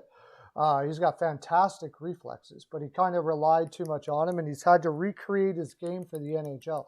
And it looks like it's starting to work out for him. Yeah, I think he's starting to find himself a little bit, which is good to see from Tokarski. Yeah, Tokarski. Okay, yeah. Next game. Pretty interesting. The Capitals Islanders. Yeah. This is a big one. This is the fight for the first place divisional spot between the Islanders and the Capitals. So this is a big one. The last 2 meetings, the Islanders won 1-0, and then the Islanders won 8-4 against the Capitals. But they now have Anthony Mantha in the lineup for the Washington Capitals going into this series. The starting goalies will be Ilya Samsonov for the Capitals.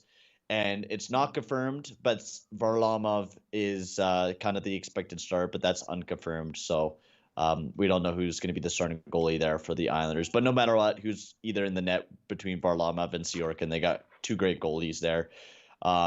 Washington lost their last game against the Bruins, but have had a break. They've had a couple days off. The Islanders beat the Rangers. They've had a 2-game winning streak right now, so this is gonna be a tough one to pick. Yeah, this is I going to be a feel. tough one to pick. The Islanders started looking a lot better after their big win, 6-1 there, because they were having trouble scoring ever since the trade for Palmieri. And did I get yours? 3-0 Bruins. Yes, I did get yours. There, no, Bill T. We were having trouble scoring, and then they had that breakout. So now the question is, did that break them out? And do they now have? Are they able to get back to scoring again? I agree. This is a coin flip game to me. Because like even now the Capitals now have Anthony Mantha on the squad now as well, right? Like Anthony Mantha's been red hot for the Capitals as well lately. The Capitals been looking really strong, but the Isles look strong as well. Like I could pick either team. Like Yeah. honestly.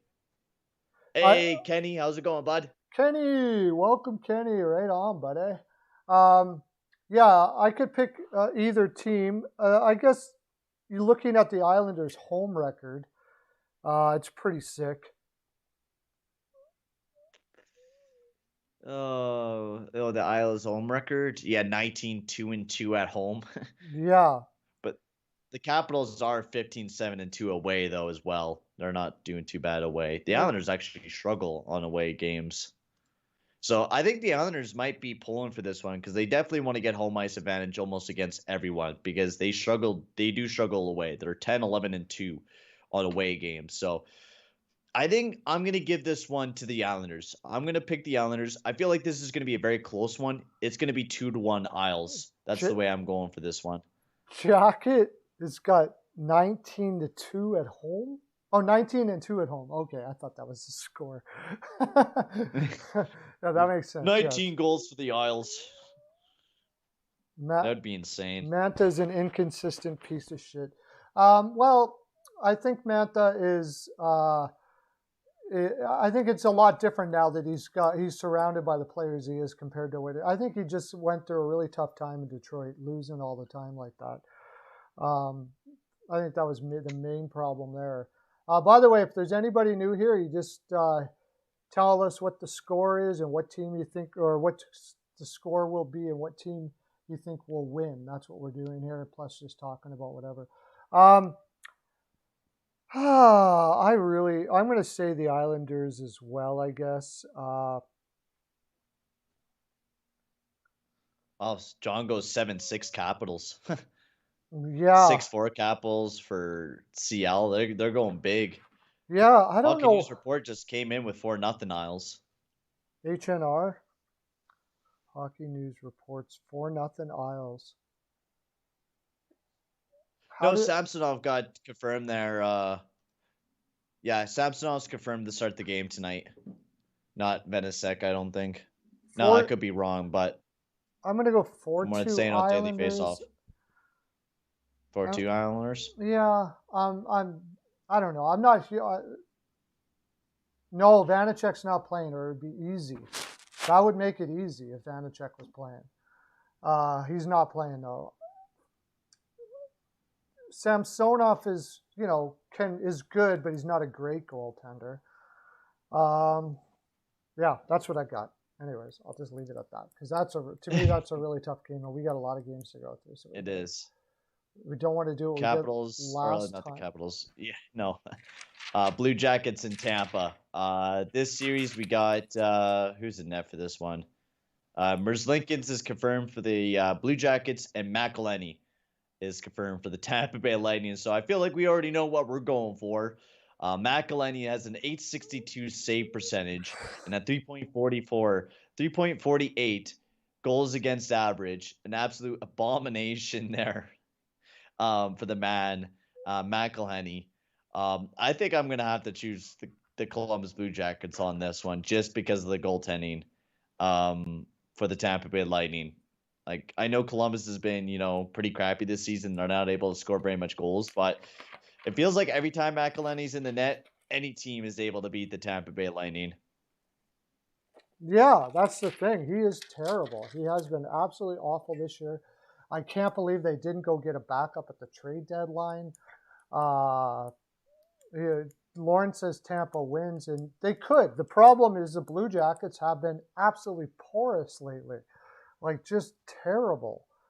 But Yeah, the the Blue Blue Jackets, oh Jackets my seem lord. the Blue They're on a Jackets have 7-game losing streak right now. and they seem to have. 7-game losing streak They've always had for the Columbus Tampa's Blue number in the past. That's the They thing. do. They've been playing very good. Their last meeting was 6-4 for Tampa. The previous meeting was 4-1 for Columbus. Like Columbus has not done too bad. They got 3 wins out of the series against the Tampa Bay Lightning. They haven't done terrible against them. And Merzlikins is in the net, who is had a very good season this year. 910 save percentage, a 298 goals against average. I feel like this is going to be a close one between these two teams. I think I'm going to go 4-2 for the Columbus Blue Jackets. That's what I'm going to go for. 4-2 Columbus. Because McElhinney's in the net. I feel like this is going to be a close one, but I don't think McElhinney will be able to keep the Tampa Bay Lightning, to give Tampa Bay Lightning this win. I think Columbus will be able to get themselves out of this losing streak that they're right now stuck in. They need to. It's an absolute a must win tonight for the Columbus Blue Jackets. His hook has 7-6 bolts. That makes sense, actually. If they're It gonna win, does. it probably is. Ciel has got 4-1 Boston. I'll have to get back to that. Avatar 4-3 bolts and OT. Did he get Bills 5-4 Capitals in OT? Yep. Jacket goes 4-3 with the Blue Jackets. Yeah, I got his Bill. 5-3 Capitals. Yeah, Bill goes 4-1 for the Lightning. Weichel. John goes 4-0 Blue Jackets. And Hockey News Report goes 2-1 Columbus.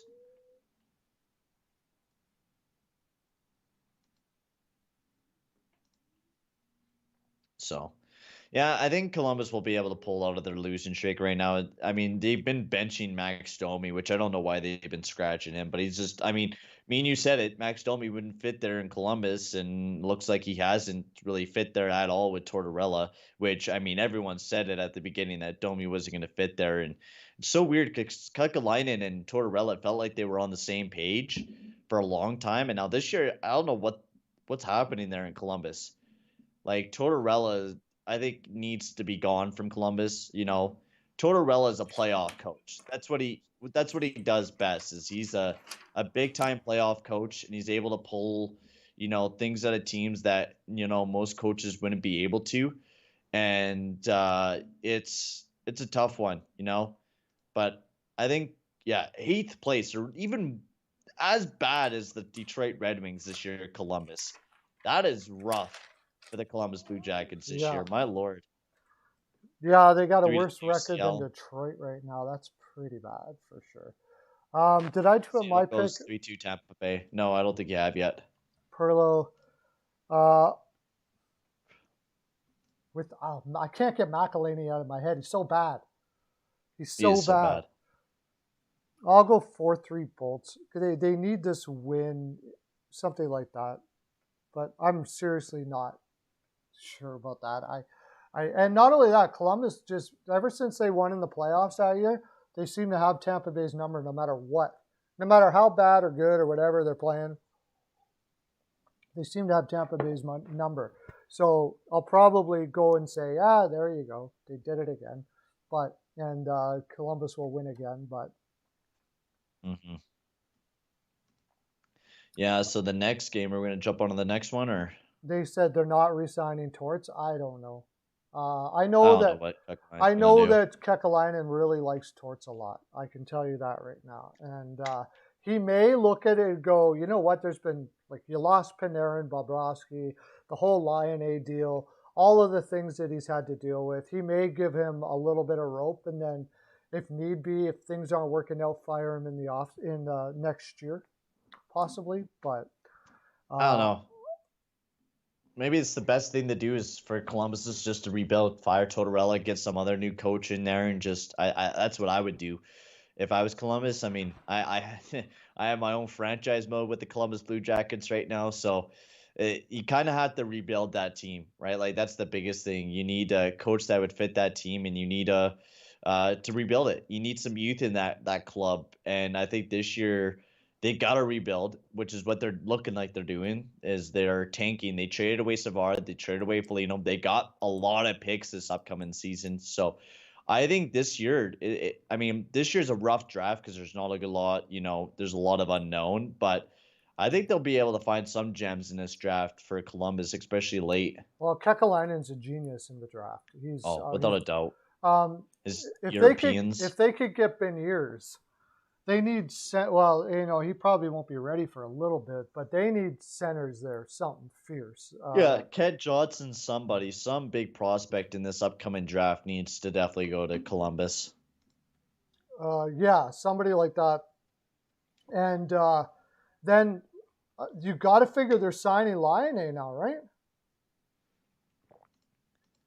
Yeah, I would. I mean, without a doubt, you got to re-sign Laine unless he doesn't want to be there, but you got to sign Laine back to a deal. And I think that's why it's best to get rid of Tortorella. So, because Tortorella, he's an old-fashioned guy. If this team is rebuilding, I think the best bet for Columbus is go after a coach that, helps the younger players learn and not, I'm not saying anything wrong about Tortorella, but he does yell a lot.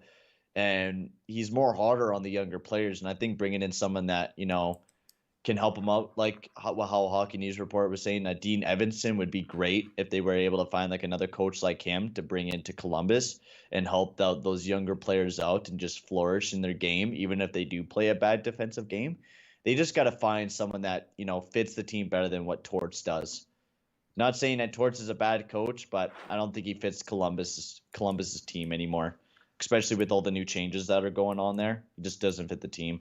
Yeah, and there's we see with guys like Granato coming in and doing as well as he does. There's probably a lot of coaches out there that could do very well. I don't know who they are, but like I said, I think it's hard to lose a guy like Tortorella. I think he's one of the best ever, and it's hard to lose him. So we'll see what happens. Okay, next game. Carolina, Florida. This is another one. This series, these games are going to all of these games. Tonight's going to be hot tonight, man. Jeez. This is going to be an incredible matchup. Bobrovsky is confirmed. I kind of was on Florida. And Nedeljkovic. But Bobrovsky's been playing well. Is he confirmed?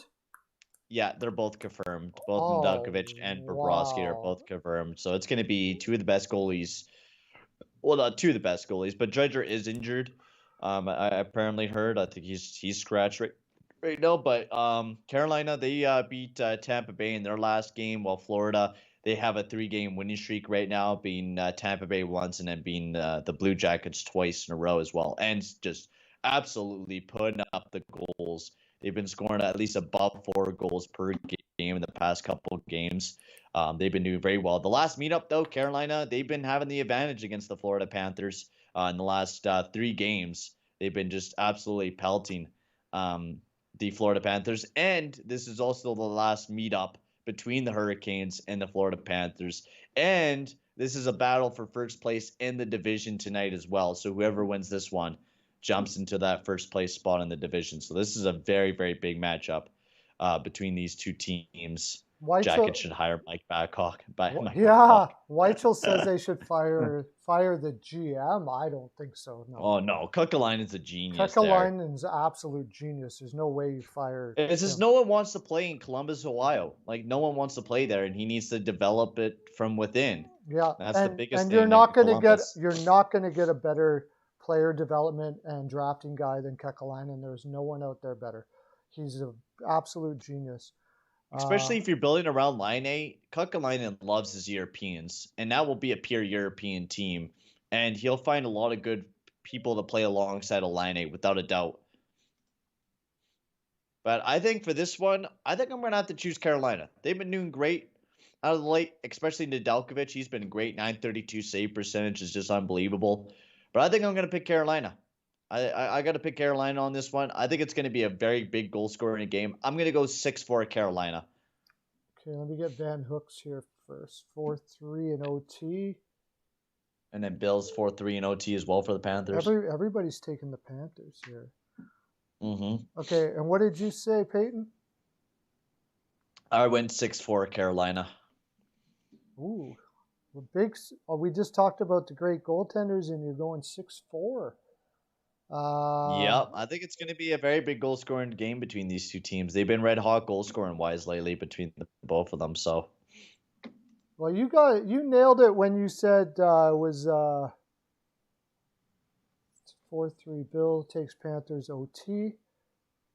What was it? Pittsburgh and Philadelphia, I think it was. And you said there's going to be a tight game, and I wasn't really on you on that one, but you nailed it. It was like 3-2, I believe.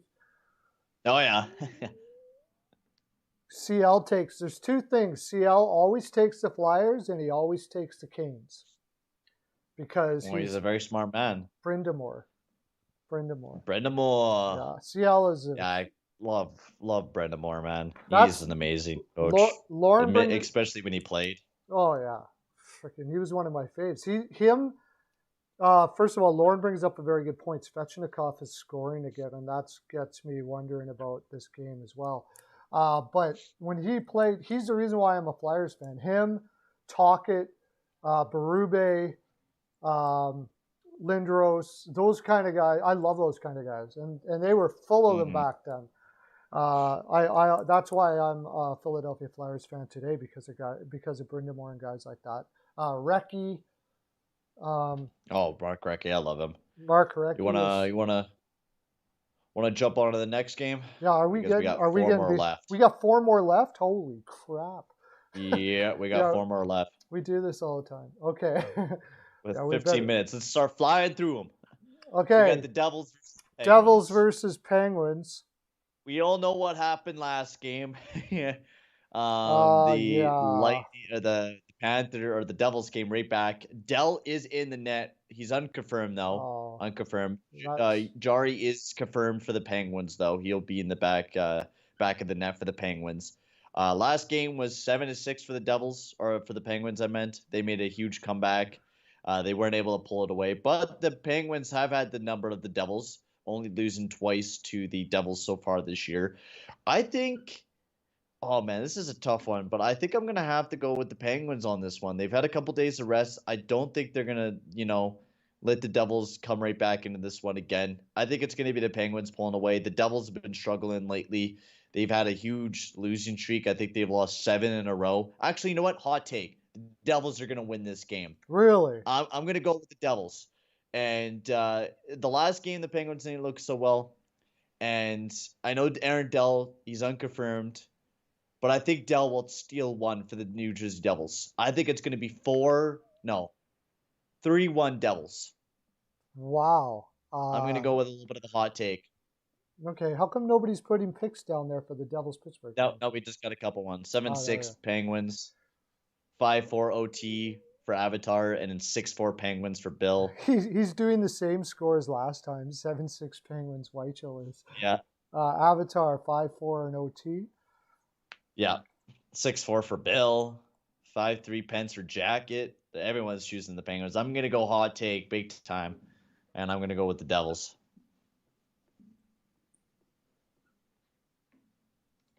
Jacket, 5-3 Pence. Van Hook.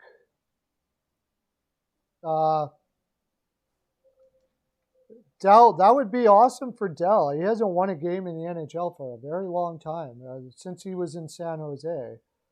Oh, he got a win this year. He's 1-4 this year. Did he? He got a win this year? Yeah, he's 1-4 this year. Yeah. He does have a win this year. Who the heck did he beat? Did you see Bouchard miss that puck? Oh, yeah, I did. He missed that puck big time, bro. Yeah, Kenny said under this game, he could have a point after how offensive they played, and with Pittsburgh, the Sullivan maybe going defense, and this could be a slower game. Oh, geez, you know what? I never thought about that. It might be. I just can't see it with Dell and net, honestly. And their Penguins are just going to play their game. They're not going to try to trap and stuff like that. I don't think they're going to falter either. I'm going to say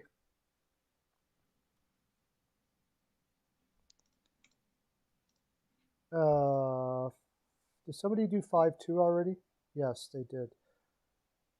Jari's in net, right? Ugh. Yeah, he is. I'll go 5-4 Pens just because it'll be like 5-1 and then they'll come back again or something like that. Jersey's been doing that a lot, by the way, coming back in the third period. They did it against Washington several times. Well, we better get to our next game or we're never going to get all this stuff. Stars Dallas versus Red Wings. Yeah, this is a big one for the Stars. This is a huge one for the Stars. They've been actually playing very, very well these last couple games. They've been actually catching a little bit of a flame. Kudobin's in the net for the Stars, and unconfirmed is Thomas Greiss I've got for the Detroit confirmed. Red Wings. I've got him confirmed. You got confirmed? Okay. Yeah. So Greiss in the net then. So Dallas has been dominating, though, over these past couple games. I'm just going to go with Dallas. Kudobin's in the net. I have confidence in the Dallas Stars winning. Robertson's been red hot in the past couple of games with 8 points in 5 games. I got to go with the Dallas Stars in this one. I think it's going to be a close one, though. I think it's going to be 2-1 Dallas. I think it's going to be a very, very tight game between these two teams. It's definitely not going to be a lot of goal scoring. I think it's going to be a tight game. I think that's the way I'm going to go with this one, 2-1 Dallas. You said Hudobin's in. Yeah, both Hudobin Yeah. and Audie have been doing very well for Dallas. Auditor's been fantastic. Maybe prop bet Robertson scoring. If it was going to be a higher scoring game, because I mean that guy is just on fire right now. He can't do anything wrong. He looks so confident and he doesn't look like a rookie at all. Like not at all. Jason Robertson over Nicholas Robertson. Bill T5 just to bug the Leafs fans. Oh yeah. When did he get drafted? 5-2. When did he get drafted, by the way? Jason, I think Jason was a first round pick. Was he? Yeah, I think Nicholas was a second round pick. I think Jason Robertson. No, Jason Robertson is a second round pick, 39th overall. Okay. In what year? In 2017. 2017. And then his brother and Nicholas Robertson was drafted, I think, in the second round as well. Because they are smaller guys. Nicholas Robertson was drafted second round, 53 overall as well. Okay. They're both drafted almost near. Both drafted in the same round. Definitely not the same pick, but near around the same pick. His brother's a little. Whitechell 5-3 Dallas. I thought you already put a pick in, Whitechell. Did you change your pick? Oh, he did change his pick. 5-3. Okay. 5-3, 5-0 Stars for CL. Yeah, I think we're losing some people here. We're not getting picks, but that's all right. We got 2 more games. Can't wait for people. We got to go. Gotta go. Avalanche versus Bruins. Or the Blues. Blues. Yeah, this is a big one for the Blues, but the problem is they're going up against the Avalanche, and the Avalanche has had the number of the Blues all season long. Dubnyk in for the Avalanche. But Dubnyk won last time too, so that's the thing. Dubnyk didn't look too good against the last game against the Blues. I think it was 4-3. That was our last matchup. Was when Dubnyk was in the net. You know what? I'm gonna go with the Blues on this one. I feel like the Blues need this win. This is a do or die game for the St. Louis Blues. If they don't win tonight, I mean they still have a bunch of games on hand on the Arizona Coyotes, but they need this win to just get their confidence back in them, especially since they're going to have to go up against one of the best teams in the division in the Golden Knights if they do make it into the playoffs. They need to start gaining some confidence right now, and they need to get themselves going. I'm going to go 4-3 for the Blues. That's what I'm going to go with. 4-3 for the Blues. I could see that. The thing that I found interesting this year with these games is how teams are going to play after going through COVID and stuff like that. Yeah. I thought, okay, they're going to be rusty, so I would go with the team that has been playing. Yeah, But absolutely, what's happened is it's been more of a benefit that they're rested. It seems. yeah, So yeah, without a I doubt. every time there's been 3 times now. I think it like when Vancouver came back was a good example. Yeah, Although Toronto yeah. did outplay them. I think what other teams have been out? Minnesota weren't they out for a while? Dallas was out for a while. Came back, won.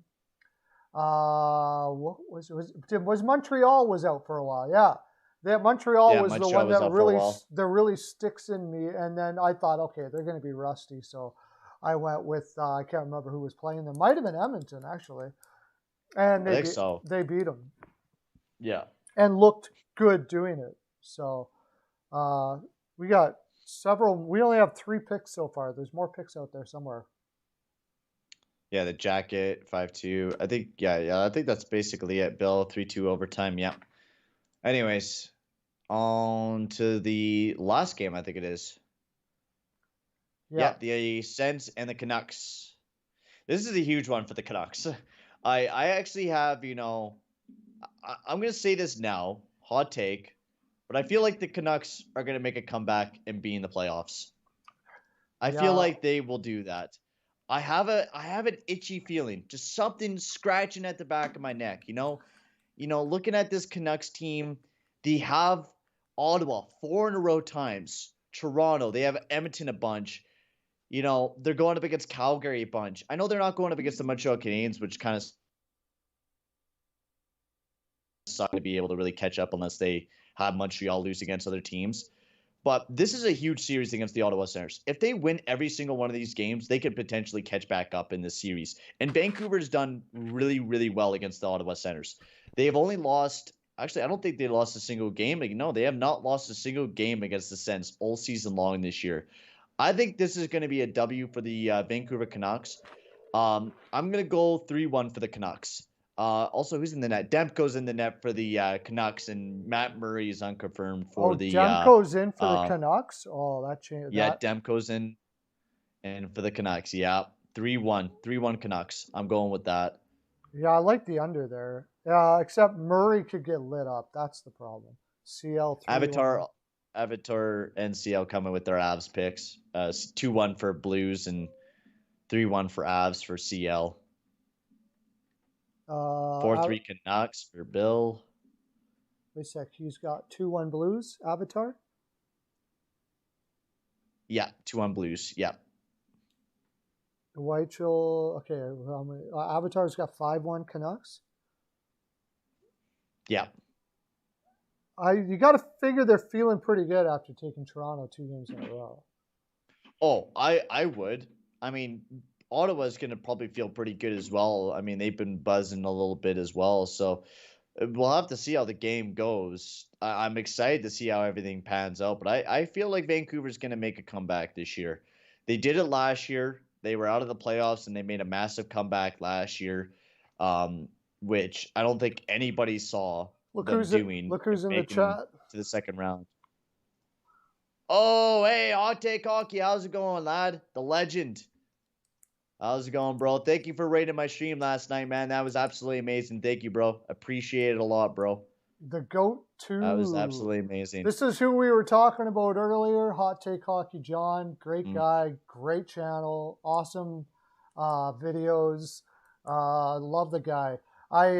Before I started doing videos, I used to watch him and the hockey guy and John. I love the hockey guy. The GOAT, all of those guys, they are the reason why I started doing videos and doing this stuff in the first place. So it's awesome to have you in here, buddy. And thanks for helping my bro out last night. Yeah, that's what I mean. You're a great guy. Great guy, bud. 5-1 Canucks. Yeah, 4-3 for CL for the Sens. Oh, wait a second. I thought Byron was in tonight. No Rantanen and Donskoy tonight. And Byron. Wow. Okay, yeah, that's going to be wow. Wow. All right, I'm still going with the Blues, though. I feel confident with my pick now. Well, yeah, now you're going more so. Did I make a pick? I got 4-2 Avs. I'm not so sure about it now. I still think that rested lineup we saw. I mean, look at how many people Vancouver were out, and they pulled out one against Toronto, and we just seen it. I just think we've seen it. Oh, by the way, this is the first time in my stream I got 100 playbacks. Woo! Getting busy, bigger and bigger all the time. Heck yeah. Yeah, That's what I'm talking about. Anybody who hasn't, make sure you're hitting that subscribe button and all that stuff like that. Yeah, I just think I'm going to stick with the Avs pick, but I'm not confident about that game. Really tough games tonight. These are really tough games. Carolina, Florida. It really is. Murray's not confirmed yet. Who? What? What did you say? Jacket says Murray is not confirmed yet. Yeah, Murray. Oh, yeah. Murray's unconfirmed. Yeah, Demko's the only goalie that's confirmed in this game. Wow. Okay. So could be they go with is Decord still injured? Is he back now or? Let me check. I don't think he's back in yet. Or Hogberg. Hogberg played Decord's still injured.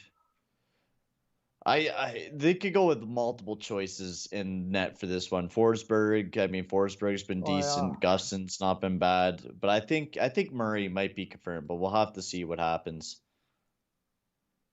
Yeah, I think he probably will be unless he's hurt again. I mean, that's getting like Ranta level. if he's injured again, my gosh. But I think I didn't do my pick for this one, did I? No. I'm going to go with my theory. I think the Canucks are going to be hot going against Toronto. I doubt very much they're going to take Ottawa for granted here. The only thing that could be is, Decord's out for the season. Okay.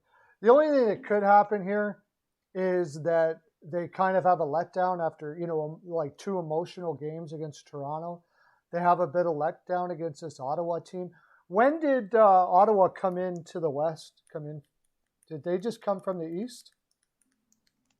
I think so. Well, what was their last game? I think it was against Calgary, their last game. Okay. They were in Calgary. So they're going to be traveling. Yeah, they got 2 days off as well going into Vancouver. So they are pretty well rested.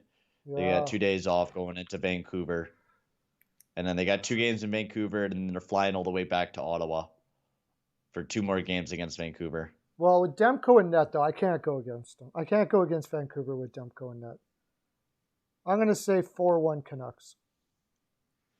It's Demko. If it was Holtby, I'm not going to keep on thinking Holtby's going to keep up that pace.